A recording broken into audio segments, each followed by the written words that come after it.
आदरणीय बंधुओं, माताओं व मेरी प्यारी बहनों, राधे राधे। आप सभी का हमारे YouTube चैनल जीवन की धारा पर बहुत बहुत स्वागत है।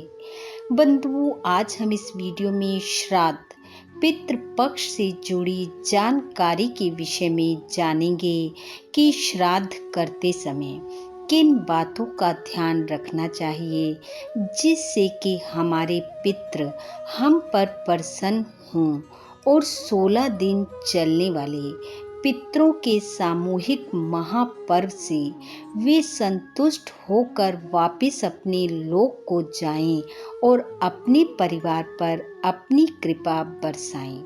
वीडियो सुनने के बाद यदि आप हमारे चैनल पर नए हैं तो कृपया हमारे चैनल को सब्सक्राइब करें, बेल आइकन को प्रेस करें ताकि हमारी वीडियो की नोटिफिकेशन सबसे पहले आप तक पहुंचे। वीडियो को शेयर व लाइक भी जरूर करें। बंधुओं, भाद्रपद माह की पूर्णिमा से श्राद्ध पक्ष की शुरुआत होती है, जिनका समापन अश्विन माह की अमावस्या को होता है।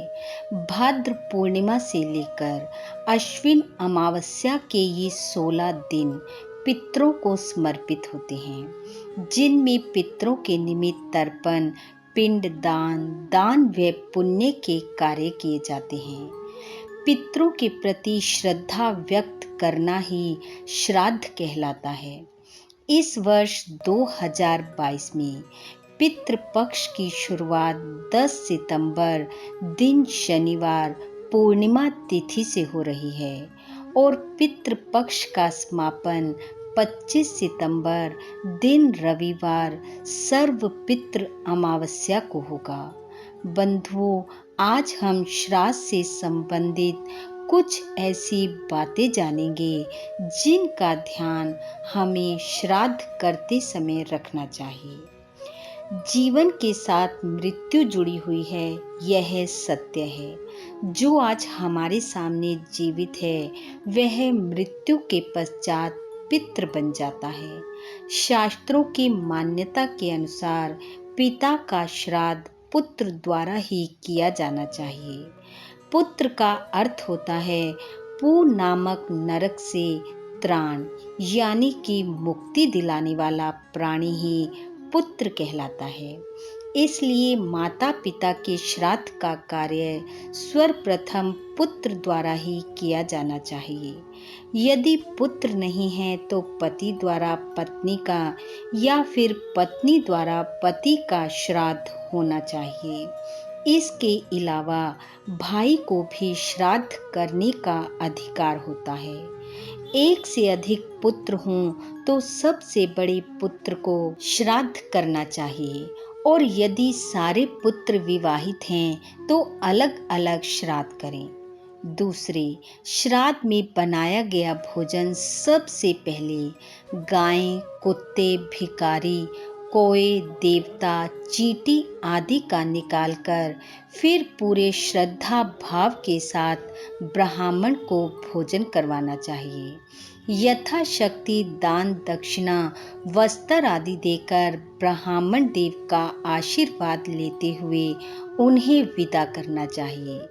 यदि घर में धन की कमी नहीं है तो कदापि कृपणता नहीं करनी चाहिए। मान्यता के अनुसार ब्राह्मणों के साथ साथ पितृ चलते हैं। जिस दिन श्राद्ध हो उससे पहले ही ब्राह्मण को भोजन के लिए आदर पूर्वक निमंत्रण देकर आना चाहिए। तीसरा, रात्रि के समय कभी भी श्राद्ध नहीं करना चाहिए। रात्रि में किया गया श्राद्ध राक्षसी श्राद्ध कहलाता है। दोनों संध्याओं में और सूर्य अस्त होने पर भी श्राद्ध नहीं करना चाहिए। शास्त्रों के अनुसार श्राद्ध में 3 चीजें अति माननीय हैं। एक, नाती यानी कि पुत्री का पुत्र, दूसरे दिन में 1 बजे का समय और तीसरा तिल। ये तीनों अति पवित्र माने गए हैं। श्राद्ध करते समय शुद्धि का विशेष ध्यान रखना चाहिए। क्रोध का त्याग और शीघ्रता बिल्कुल नहीं करनी चाहिए। प्रेम पूर्वक प्रसन्न मन से भोजन बनाना चाहिए। भोजन में दूध, दही, घी, शहद, हरी सब्जियों का प्रयोग करना चाहिए। भोजन में कटु पदार्थ नहीं होने चाहिए। प्याज, लहसुन, मसूर की दाल आदि पदार्थों का प्रयोग कदापि नहीं करना चाहिए। पांचवा, दूसरे की भूमि पर श्राद्ध कर्म नहीं किया जाता। वन, पर्वत, तीर्थ में श्राद्ध कर्म किए जा सकता है। श्राद्ध के समय तर्पण, पिंड दान व संकल्प में गंगा जल, कच्चा दूध, तिल, जौ, शहद व कुशा का अत्यधिक महत्व होता है। श्राद्ध वाले दिन और विशेषकर ब्राह्मण भोजन के समय आया अतिथि देवता का रूप होता है। उसे आदर पूर्वक बिठाकर भोजन कराना चाहिए। कहते हैं ऐसा अतिथि स्वर्ग तक ले जाने वाली सीढ़ी बनता है। ब्राह्मण को भोजन कभी भी केले के पत्ते पर नहीं करवाया जाता। सोने, चांदी, तांबे, कांसे व पीतल के बर्तन ब्राह्मण भोजन के लिए उत्तम हैं।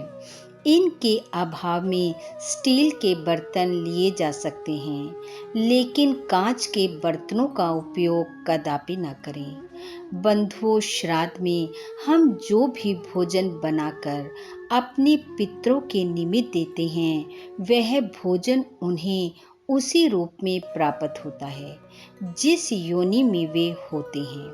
शास्त्रों की मान्यता के अनुसार यदि प्राणी मृत्यु के पश्चात अपने शुभ कर्मों के कारण देवता बन गया है, तो श्राद्ध में दिया गया अन्न उसे अमृत के रूप में देव योनि में प्राप्त होता है। गंधर्व बन गया है तो वह अन्न उसे अनेक प्रकार के भोगों के रूप में प्राप्त होगा और पशु बन जाने पर तृण रूप में परिणित होकर उसे तृप्त करेगा। अगर नाग योनि में प्राणी चला गया है तो श्राद्ध का अन्न वायु रूप में उसे तृप्ति दिलाएगा। इस प्रकार जो जो वस्तुएं प्रदान की जाती हैं, वे सब वस्तुएं अन्य लोकों में पितरों के लिए तृप्ति प्रदान करती हैं। बंधुओं, श्राद्ध में किया गया शुभ कर्म, दान, तर्पण, पिंडदान, ब्राह्मण भोजन आदि कार्य पितरों की भटकती हुई आत्मा को तृप्ति प्रदान कर उन्हें मोक्ष की ओर प्रेरित करती हैं और वे पूर्वज प्रसन्न होकर अपने बंधु बांधवों को सुख व खुशहाली का आशीर्वाद प्रदान करते हैं। जीवन में होने वाली अनहोनी घटनाओं से मुक्ति दिलाते हैं। इसलिए बंधुओं, भावपूर्वक, श्रद्धापूर्वक, प्रसन्न मन से जो हो सके, जितना हो सके, यथाशक्ति अपने पूर्वजों को याद करते हुए उनका श्राद्ध कर उनसे आशीर्वाद प्राप्त करें। आपके पितृ पूर्वजों की कृपा आप व आपके परिवार पर सदैव बनी रहे। आपका घर आंगन खुशियों से महकता रहे। इन्हीं शुभकामनाओं के साथ आप सबका बहुत बहुत धन्यवाद। राधे राधे।